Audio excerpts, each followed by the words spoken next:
O que a Bíblia realmente diz sobre fracasso e como isso pode te fortalecer. Onde estava Deus quando tudo desmoronou? Quando suas forças acabaram? Quando sua confiança ruiu? Quando tudo o que você construiu com tanto esforço virou pó? Onde ele estava? Essa pergunta não sai da mente de quem caiu. Não de quem tropeçou levemente, mas de quem despencou do lugar onde pensava estar firme. O fracasso verdadeiro tem som de silêncio. Não o silêncio da paz, mas o silêncio da ausência aparente. Você ora e parece que nada responde. Você clama e sente que apenas o eco da sua própria voz volta. E então vem a dúvida.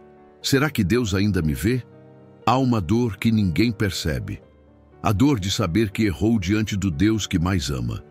A dor de ter decepcionado o único que nunca te abandonou. E talvez o que te machuque mais nem seja o que os outros pensam sobre o seu erro, mas o que você acredita que Deus pensa sobre ele. Porque quando falhamos, a mente grita, Deus virou o rosto. Mas a Bíblia não sustenta essa narrativa. O que ela mostra é exatamente o oposto. O Deus da Bíblia não vira o rosto diante da queda. Ele se aproxima. Ele pergunta, como perguntou a Adão, onde estás?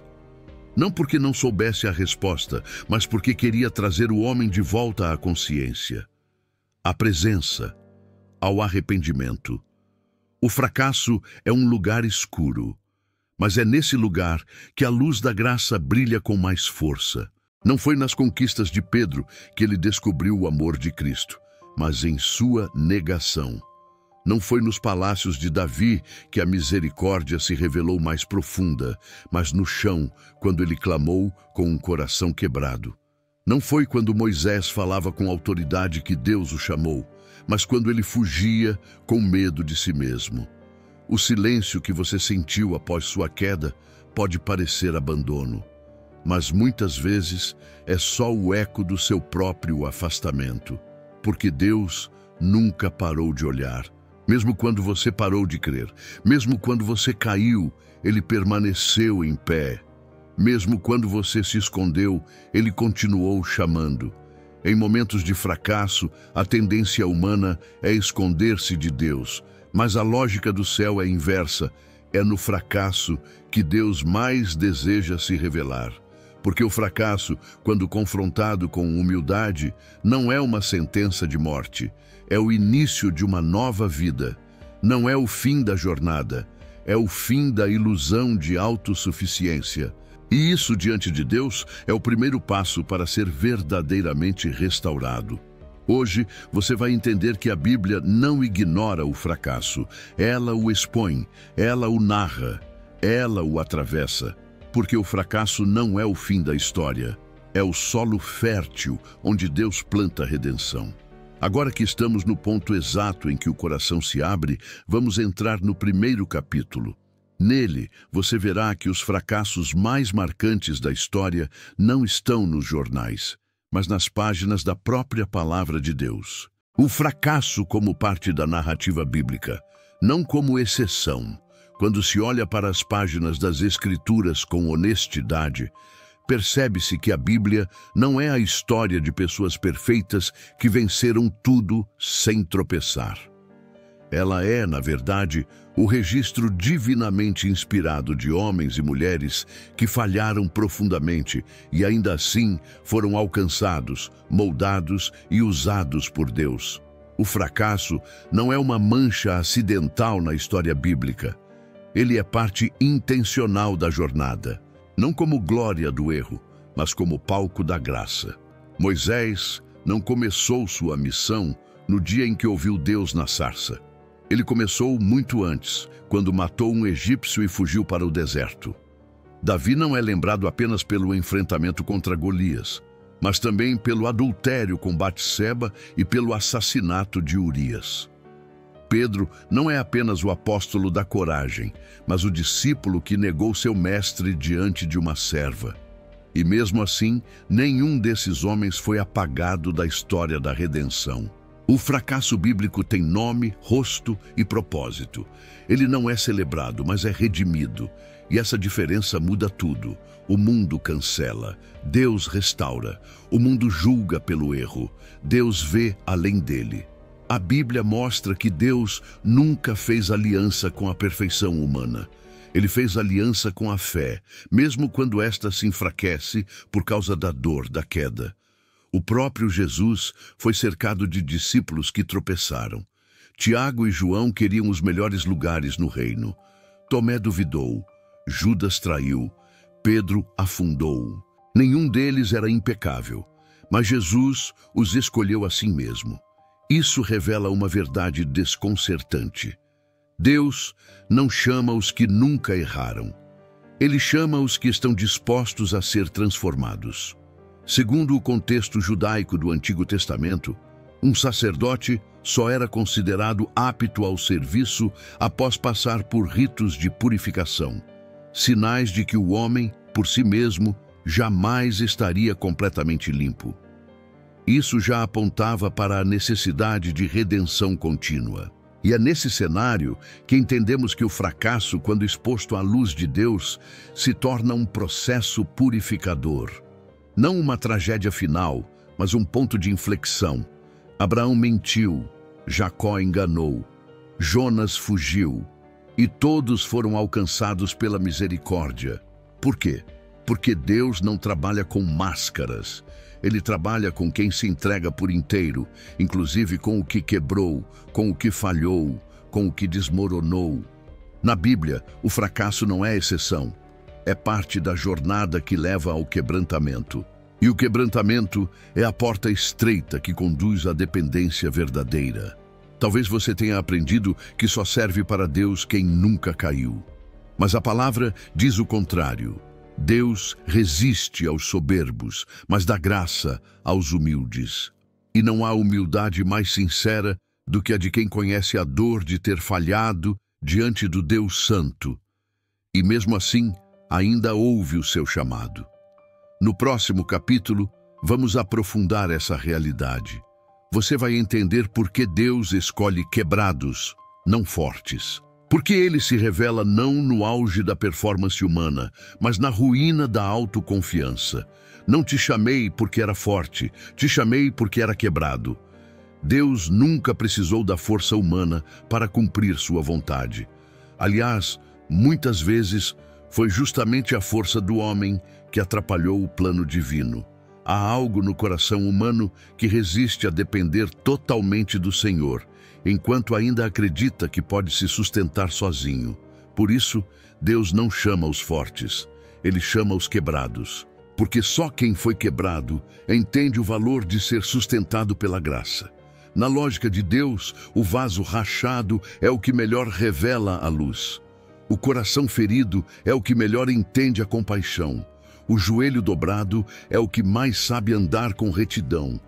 Ele não chama porque somos preparados. Ele prepara porque somos chamados. E a preparação divina passa pela desconstrução da força autossuficiente. Quando Davi escreve, coração quebrantado e contrito, ó Deus, não desprezarás, ele não está oferecendo poesia. Ele está entregando o que sobrou de si após o colapso moral. Um rei que se julgava invencível agora confessa seu adultério, sua culpa, sua podridão interior. Mas é nesse exato momento que ele se torna alguém segundo o coração de Deus. Por quê? Porque Deus não busca reputação. Ele busca rendição. Segundo o significado hebraico, a palavra traduzida como quebrantado no Salmo 51 traz a ideia de algo que foi esmagado, reduzido ao pó, sem forma, sem resistência. É isso que Davi oferece. E é isso que Deus recebe.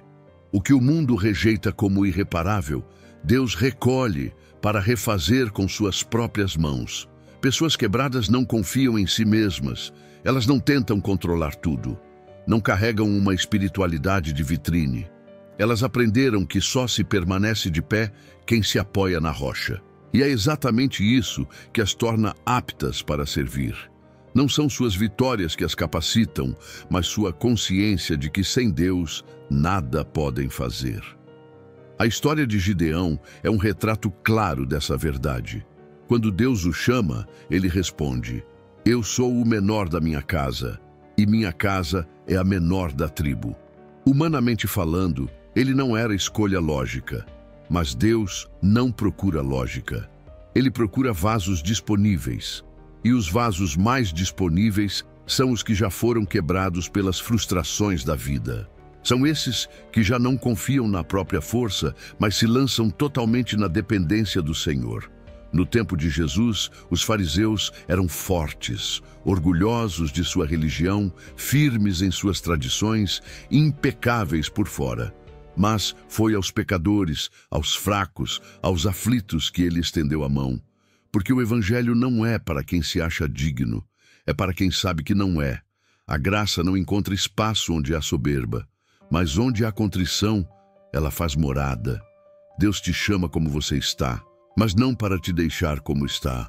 Ele chama os quebrados para que, em suas mãos, se tornem testemunhas vivas de que a força dele se aperfeiçoa na fraqueza. É por isso que você não foi excluído, foi escolhido. No próximo capítulo, veremos como essa verdade se manifesta na vida de um homem que conheceu o fundo do poço, negou o próprio Cristo, mas foi restaurado para se tornar uma pedra na fundação da igreja. Vamos mergulhar na história de Pedro, o fracasso que virou pedra. Nenhum discípulo viveu um contraste tão brutal entre expectativa e realidade quanto Pedro. Ele foi o primeiro a reconhecer Jesus como o Cristo, o Filho do Deus vivo. O mesmo que andou sobre as águas, que viu milagres de perto, que prometeu fidelidade até a morte. Mas também foi aquele que, diante do fogo aceso no pátio da casa do sumo sacerdote, jurou 3 vezes que não conhecia o seu Senhor. Pedro não falhou por ignorância, falhou por medo, e o medo é um dos terrenos mais férteis para o fracasso humano. Mas o que torna a queda de Pedro ainda mais intensa é que ela aconteceu poucas horas depois de ele ter declarado que morreria por Jesus. A autoconfiança era alta, o zelo era real, mas a estrutura interna ainda estava imatura. O Evangelho de Lucas traz um detalhe profundo. Depois da 3ª negação, o galo cantou. E Jesus olhou para Pedro. Ele não disse nada, apenas olhou. E nesse olhar havia tudo. Não era um olhar de condenação, mas de amor. Um amor que não ignorava o pecado, mas também não era apagado por ele. Um amor que atravessava a vergonha, a covardia e a culpa, e ainda assim permanecia firme. Pedro chorou amargamente. Ele não tentou justificar o erro. Não se escondeu atrás de discursos espirituais. Ele quebrou por dentro. E foi esse quebrantamento que o preparou para o que viria depois. Após a ressurreição, Jesus reencontra Pedro. Mas ele não começa cobrando, começa restaurando. 3 vezes o mesmo Cristo que foi negado pergunta: tu me amas? Uma pergunta simples, mas profunda. Jesus não estava em busca de informação, mas de transformação. Cada resposta de Pedro era uma ferida sendo curada, uma culpa sendo lavada, uma alma sendo trazida de volta à vida. E então Jesus declara: apacenta as minhas ovelhas. Aquele que negou o pastor agora é chamado para pastorear. O fracasso não o desqualificou. Pelo contrário, o preparou para cuidar com mais misericórdia, mais humildade, mais verdade.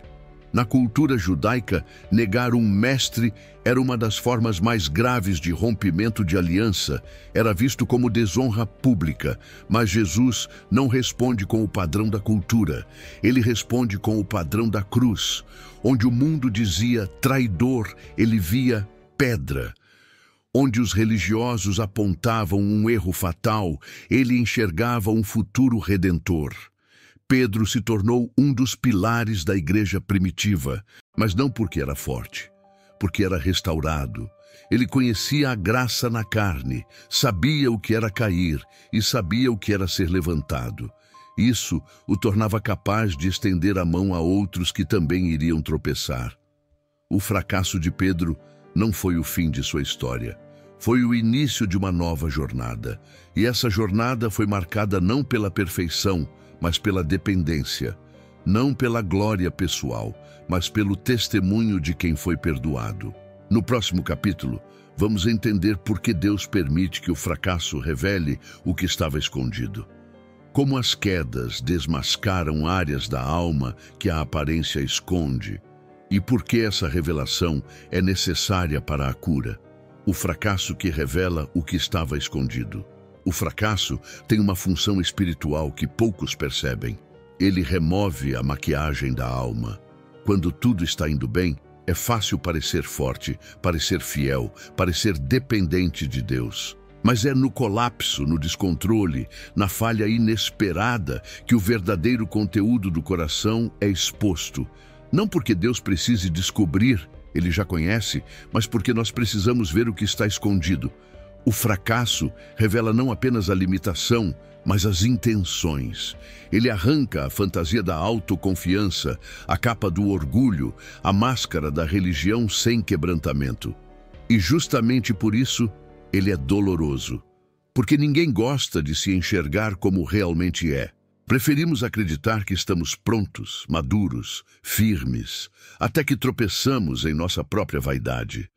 A queda de Davi, por exemplo, não foi um acidente isolado.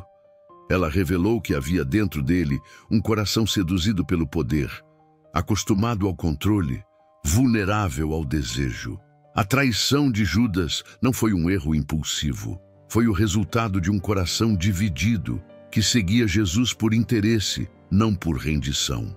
A fuga de Jonas mostrou que o problema não era a missão, mas a resistência interna em obedecer a um Deus que perdoa o imperdoável.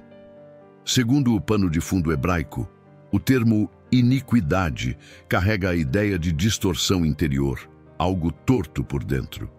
O pecado, muitas vezes, é o reflexo externo dessa distorção.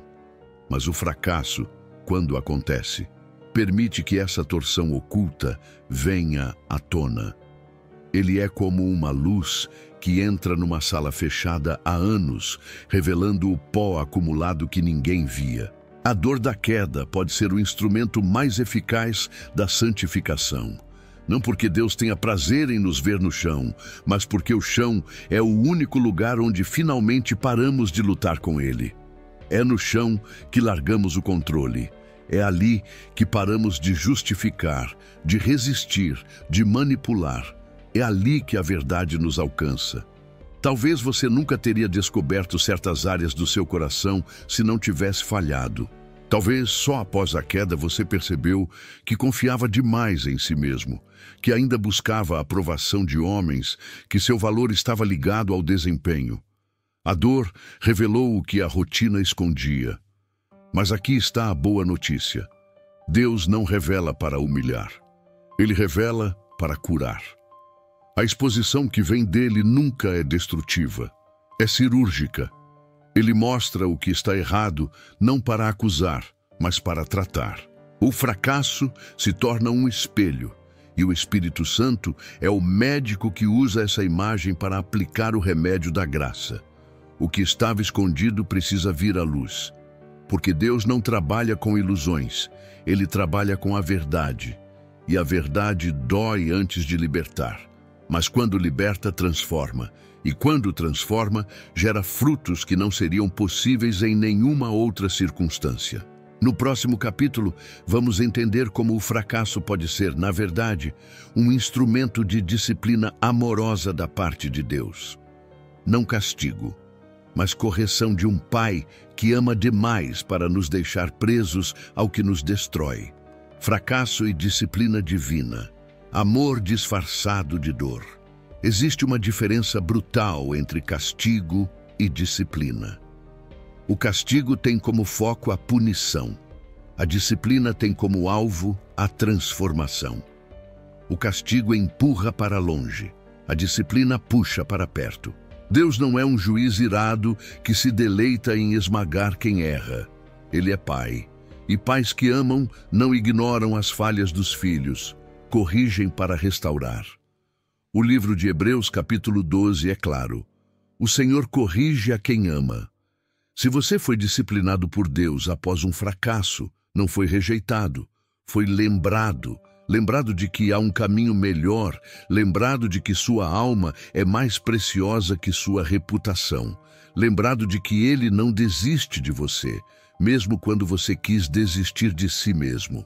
Na cultura judaica, a disciplina dos filhos era um sinal de aliança. O pai que não corrigia seu filho era considerado negligente, quase como se o tratasse como bastardo. Mas o filho corrigido era sinal de herança legítima. Ser corrigido por Deus, portanto, é um selo de pertencimento. Ele não te deixou ir longe demais. Ele interveio. Ele cortou o ciclo. Ele parou a queda antes que ela virasse ruína eterna. A dor que você sentiu talvez tenha sido profunda. Talvez ninguém entendeu, talvez todos julgaram. Mas se essa dor te levou ao arrependimento, ela foi um presente. Se te tirou do orgulho, te salvou. Se quebrou sua rigidez interior, ela foi graça em forma de choro. A disciplina de Deus não é vingativa. Ela é precisa. Ela vem no ponto certo, com a intensidade exata, com o objetivo eterno de formar Cristo em você. O foco não é te fazer sofrer, é te fazer crescer, te fazer voltar. Te fazer entender que há caminhos que parecem bons, mas conduzem à morte. E Deus, por misericórdia, fecha essas estradas com muros de dor. No contexto da agricultura bíblica, o agricultor muitas vezes podava galhos que ainda davam fruto, para que dessem mais. Não era rejeição, era cuidado. O galho não entendia o corte, mas o fruto que vinha depois justificava cada tesoura. Assim também é com a alma que passa pela disciplina divina. E não há ninguém que tenha sido usado por Deus de forma profunda, que não tenha sido antes profundamente quebrado. A disciplina forma uma sensibilidade espiritual que a bênção nunca formaria sozinha. Ela abre os ouvidos para a voz do Espírito, molda o caráter, reduz a pressa, destrói a soberba. Ela é amor disfarçado de dor. E talvez você esteja vivendo justamente isso. Um momento em que parece que tudo desabou. Mas pode ser que Deus esteja apenas podando para que você floresça como nunca antes. Ele não abandonou você. Ele está cuidando. A mão que fere também sara. A voz que confronta também consola. O Deus que disciplina é o mesmo que acolhe. No próximo capítulo, vamos aprofundar essa visão. Como até o seu fracasso, por mais vergonhoso que pareça, está inserido num plano eterno. E como Deus, que escreve o fim desde o princípio, nunca perde o controle do roteiro, mesmo quando o personagem tropeça. Não temas, até o seu fracasso tem um propósito eterno. Deus não é surpreendido pela sua queda. Ele não reage em pânico quando você tropeça. Ele não muda seus planos porque você falhou. A sua soberania não depende do seu desempenho. E isso é libertador, porque significa que o fracasso não tem a palavra final. Significa que, mesmo em meio à confusão, há um fio invisível de propósito sendo tecido, por mãos que nunca erram. Romanos 8:28 é mais do que uma frase de consolo. É uma âncora para dias escuros. Sabemos que todas as coisas cooperam para o bem daqueles que amam a Deus. Todas as coisas, não apenas os acertos, também os erros, as quedas, as vergonhas. Tudo é matéria-prima nas mãos daquele que redime histórias. O fracasso não é bom, mas Deus é. E por isso, Ele tem o poder de usar até o que nos destrói para nos edificar. Até o que parecia fim, Ele transforma em ponto de virada. Até o que o inimigo tentou usar como armadilha, Deus converte em ferramenta. O exemplo de José ilustra isso com clareza. Traído pelos irmãos, vendido como escravo, esquecido numa prisão egípcia, humanamente, uma sequência de injustiças e fracassos. Mas ao final, ele declara: vocês intentaram o mal contra mim, mas Deus o transformou em bem. Esse é o Deus da redenção, que pega escombros e constrói palácios, que entra no meio da tempestade e escreve uma nova rota, que permite o abalo, para que os alicerces escondidos sejam revelados e substituídos por fundamentos eternos. No contexto original da palavra cooperar, em Romanos 8:28, a ideia grega remete a uma engrenagem. Elementos distintos, aparentemente desconectados, que se movem em harmonia para produzir um resultado. É assim que Deus age.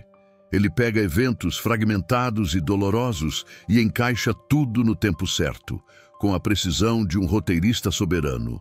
Você pode não entender o motivo agora. Pode estar cercado de dúvidas, com a alma em pedaços. Mas fé não é sobre ver, é sobre confiar. E confiar em um Deus que nunca desperdiça sofrimento, nunca permite dor sem direção, nunca atravessa o deserto com seus filhos sem ter preparado um oásis adiante. O fracasso pode ser o fim de uma fase, mas jamais é o fim da história. Se você está vivo, Deus ainda está escrevendo, ainda está editando capítulos, ainda está moldando o protagonista. E cada dor, cada tropeço, cada erro que te levou ao arrependimento está sendo inserido no enredo com um propósito maior do que você pode imaginar. Não temas. Não porque o erro foi pequeno, mas porque a graça é maior. Não porque você merece uma segunda chance, mas porque Deus é especialista em recomeços. Ele é o Alfa e o Ômega. O que começou em você, Ele mesmo vai terminar, mesmo que o meio da jornada tenha sido marcado por quedas. No próximo capítulo, vamos olhar para o coração do Evangelho. Você vai entender por que o Evangelho não é uma mensagem para os fortes que querem melhorar, mas para os quebrados que reconhecem que só Cristo pode restaurar. Porque no final das contas, o Evangelho é, e sempre foi, para fracassados. O Evangelho é para fracassados e só para eles. O Evangelho de Jesus Cristo não é uma proposta de aperfeiçoamento humano. Ele não é um método de melhora gradual para pessoas que se acham quase boas. O Evangelho é um anúncio de resgate para os que chegaram ao fim de si mesmos. É uma notícia gloriosa para quem entendeu que está perdido. E isso significa que o Evangelho não é apenas compatível com o fracasso. Ele é direcionado a ele. Cristo não veio chamar os justos, mas os pecadores. Ele não veio por causa dos sãos, mas por causa dos doentes. A porta do reino não se abre para quem se apresenta como forte, mas para quem reconhece a própria falência espiritual. O publicano que bate no peito e diz: "Tem misericórdia de mim, pecador", sai justificado. O fariseu que exalta suas boas obras, não. Lucas 18 registra esse contraste. 2 homens sobem ao templo para orar. Um se esconde por trás do sucesso religioso. O outro expõe sua miséria diante de Deus. E Jesus declara com clareza: foi o quebrado, não o orgulhoso, que tocou o coração do Pai. O Evangelho não opera onde há performance. Ele opera onde há arrependimento. O reino de Deus é para os que reconhecem que não têm nada a oferecer.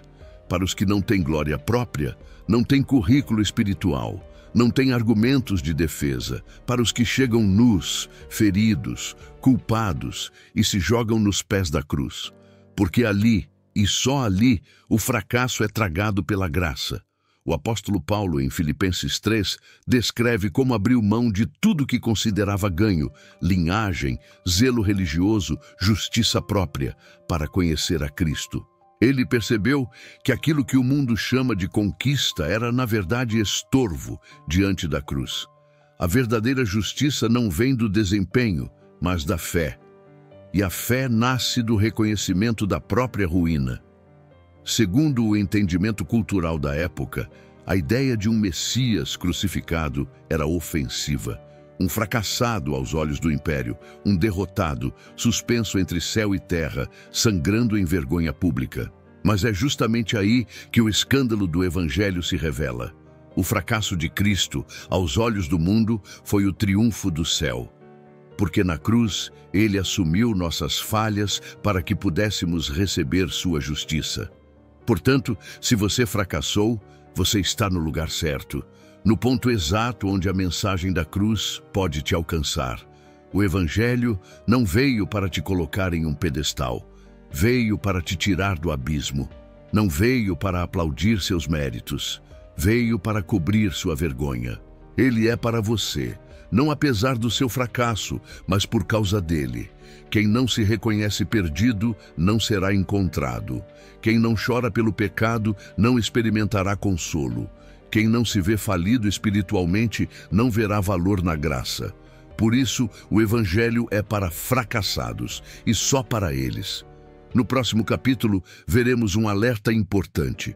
O fracasso pode ser uma escola ou uma prisão. Tudo depende de como você responde a ele.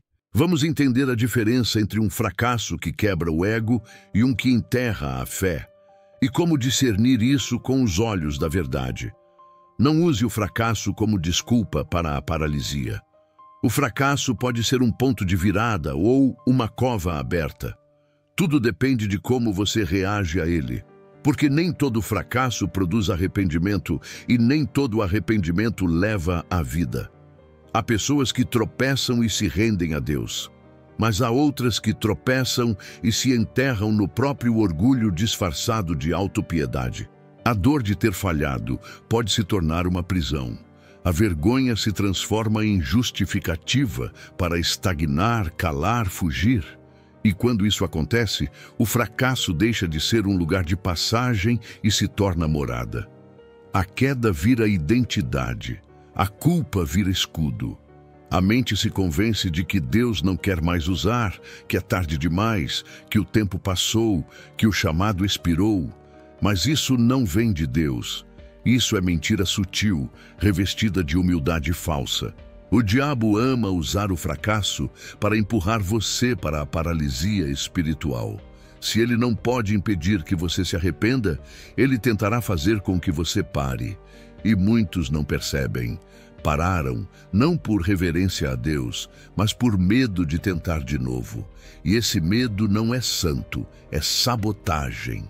Judas e Pedro cometeram erros graves. Ambos traíram o mestre. Judas vendeu.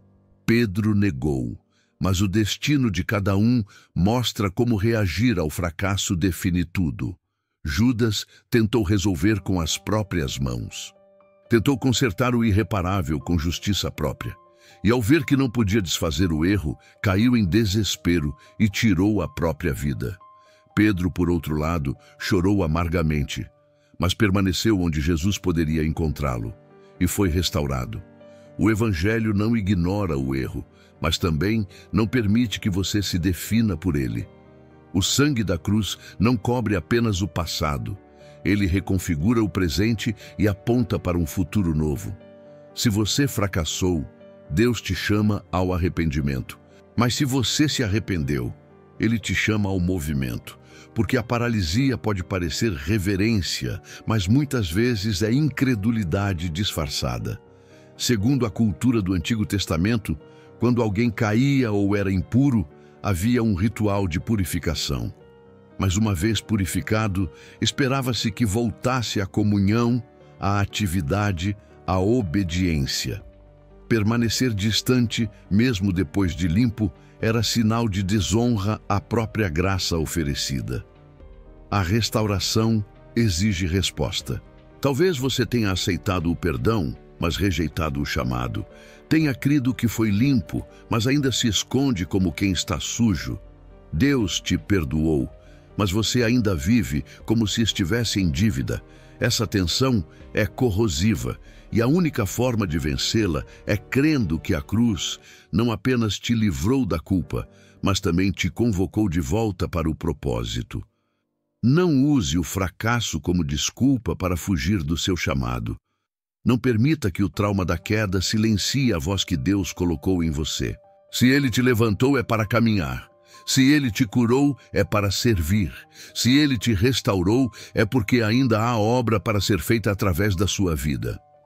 No próximo capítulo, vamos confrontar uma verdade que muitos evitam.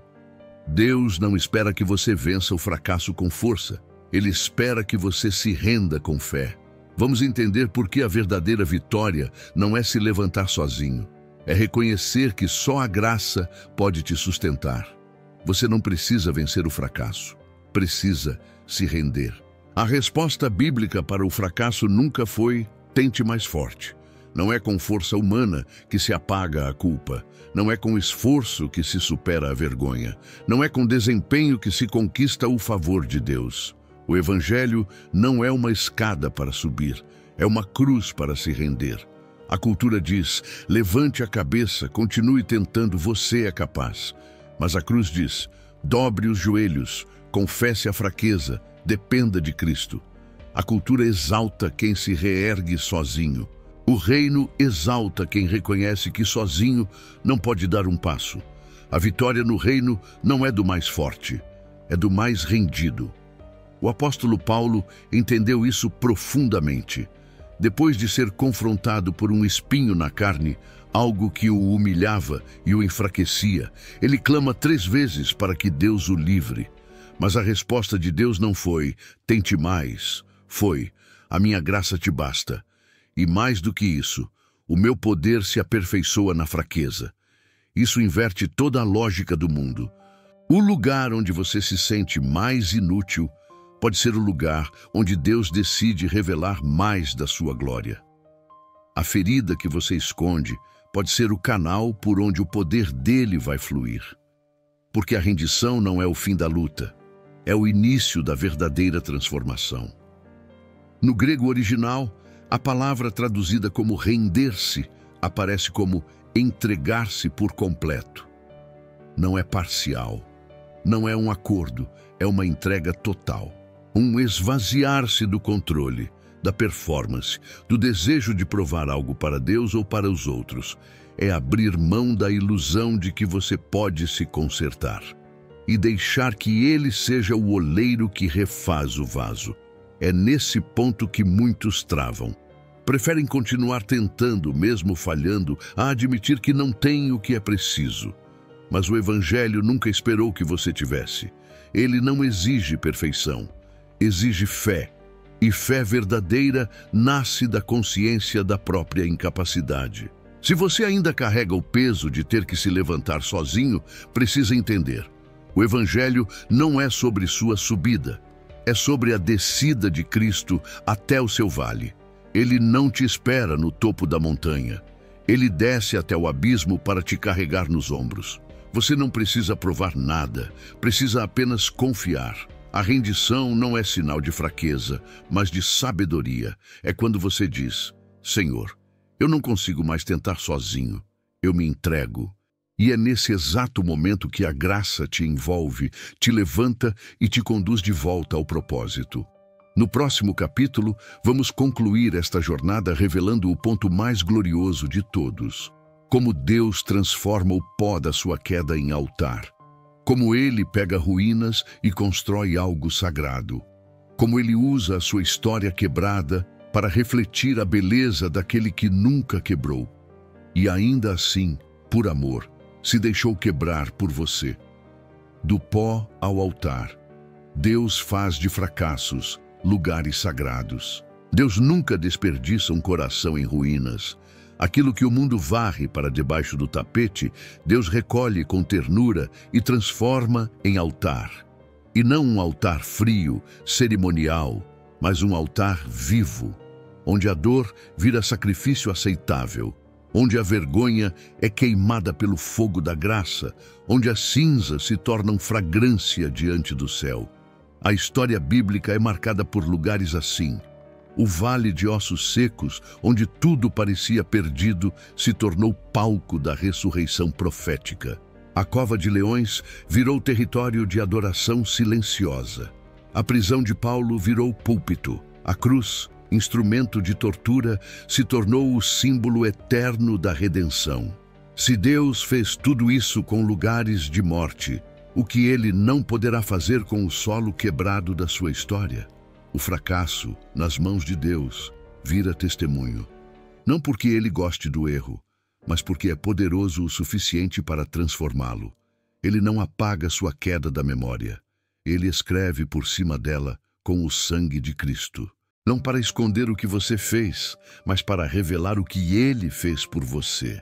No Antigo Testamento, o altar era erguido com pedras brutas, não lavradas por mãos humanas. Era proibido usar ferramentas para aperfeiçoá-las. Por quê? Porque Deus não queria altar construído sobre a aparência de perfeição. Ele queria altar feito com o que era real, com a pedra como ela era, sem retoques, sem enfeites. Assim também é sua história. Deus não quer que você maquie seu passado. Ele quer que você o entregue. Como está? Com todas as rachaduras, o altar que Deus constrói com sua dor é onde outros também encontrarão cura. Porque há poder em uma cicatriz exposta, não como vitimismo, mas como prova viva de que o Senhor restaura, de que Ele visita o quebrado, de que Ele transforma ruína em glória. A cruz de Cristo não foi um acidente, foi um plano eterno. E se o próprio Filho de Deus passou pela agonia do abandono, da injustiça, da dor, quem somos nós para imaginar que nossa jornada será feita só de vitórias visíveis? Mas há algo maior do que a vitória terrena. Há a glória de sermos moldados à imagem dele, mesmo quando sangramos. Se você caiu, se ainda sente o gosto amargo da falha, saiba disso. Não é o fim, nunca foi. Deus não terminou. Ele só está quebrando o vaso para moldar novamente. E o que ele faz depois da queda é sempre mais belo do que o que havia antes dela. Porque agora não é mais você tentando para agradá-lo. É ele vivendo em você para a glória dele. Do pó da vergonha, ele levanta vozes proféticas. Do meio da dor, ele constrói ministérios que carregam compaixão. Do escombro da alma, ele ergue altares que o glorificam de forma pura. Você não será lembrado pelo seu fracasso, será lembrado pela fidelidade daquele que te levantou. Por isso, não esconda mais as cinzas. Traga-as para o altar, porque o fogo de Deus ainda desce, não sobre performances perfeitas, mas sobre corações quebrantados.